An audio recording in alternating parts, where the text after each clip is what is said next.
school, we learn what a homophone is. It is words that have the same pronunciation but different meanings or spellings. As we can see, this kid is taking a test in science class, but he is probably even worse in English when we see the mistake that he made. When asked, "In which state do the particles show the most movement?" he answered, "California," and even made a mistake in the name of the American state. Then, when asked, "In which state do the particles show the least movement?" he wrote, "New Jersey," making another mistake in the name. We don't know what makes him think that particles are slower in this state, but this time, we would like to know his thinking. Where is the question?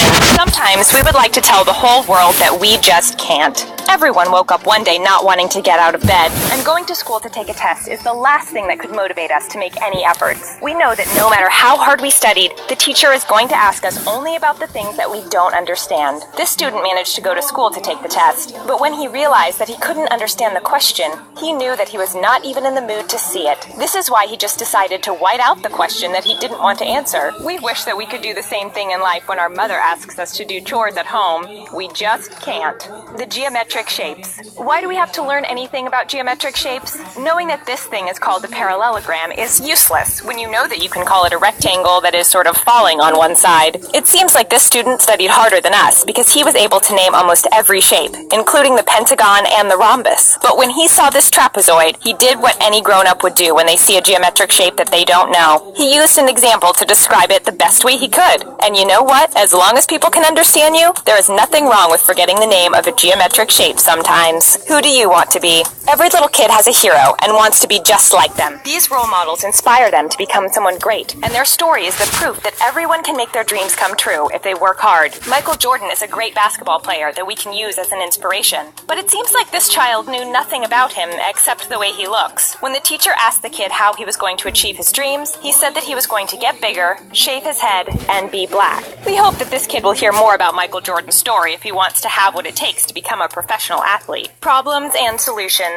Understanding a trigonometric circle and learning by heart all the chemical elements of the periodic table is not something that you will have to remember when you grow up, unless you want to study science. But school is also about learning real-life problems and finding solutions on your own. A teacher asked their young students what they would do if they fell on the playground and scratched their knee, and one of the students was tougher than the other kids. He simply said that he would get up and deal with it. Someone should tell him about infections, because no matter how cool he looks when he gets back up, it won't stop bacteria from infecting him. The walrus. As long as we understand basic mathematics, most of us won't really need most of the things that we learn in class. But this kid knows what's important. Saving the planet. And it seems like it was the right time to do it when he was in class. He wasn't even done writing numbers in his book when he decided to draw a walrus over it instead. He explained that the walrus has lost his home due to global warming and chose to reside in his math book. He then apologized for any inconvenience caused on his behalf. This kid isn't wrong after all. Learning algebra will be useless for most of us if there is no life on Earth anymore in the following years. Petting the dog. In elementary school, we all had to fill the blanks to complete a sentence. The sentences were usually really simple, like, "The man can run," or "Sophie ate a cookie." But a teacher wrote something a little more inappropriate in a test. Most children simply completed the sentence without asking any questions because they trust their teacher. But this kid wouldn't let this happen. There was a picture of a man hitting a dog with a newspaper, and the student was shocked to see that.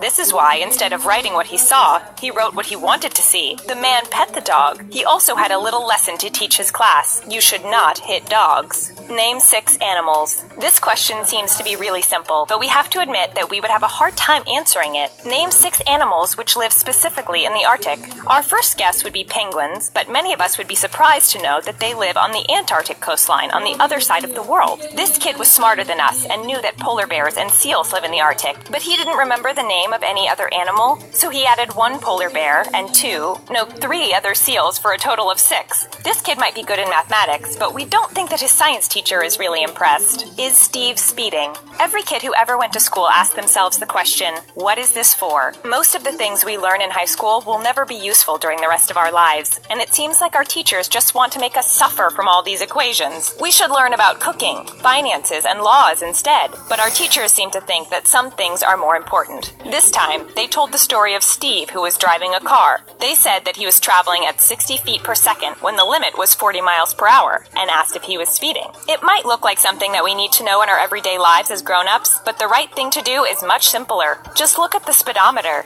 The risk. This is one of the most famous questions that many teachers have been asked in philosophy class, and there is one surprising way to answer this. Many people would think about reading books on the subject, quoting the most important philosopher in history, and writing 3 pages on this topic. But there is only one way to really know what risk is, and it is to experience it. This is why the best answer to this question is simply this. We clearly understand why this student got a point for his answer. Many of us would have never thought about this.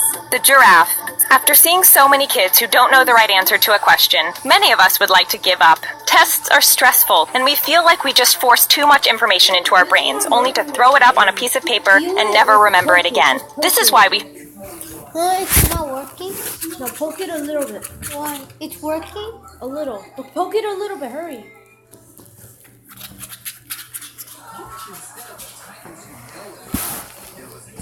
hope that our teachers understand that sometimes we have much more important things to care about, and we can't study for 25 hours every day. But instead of complaining, this student had another idea to get a better grade. He drew a picture of a funny giraffe and wrote, "Please note, if I made any mistakes in this test, perhaps this picture of a giraffe will convince you otherwise." And guess what?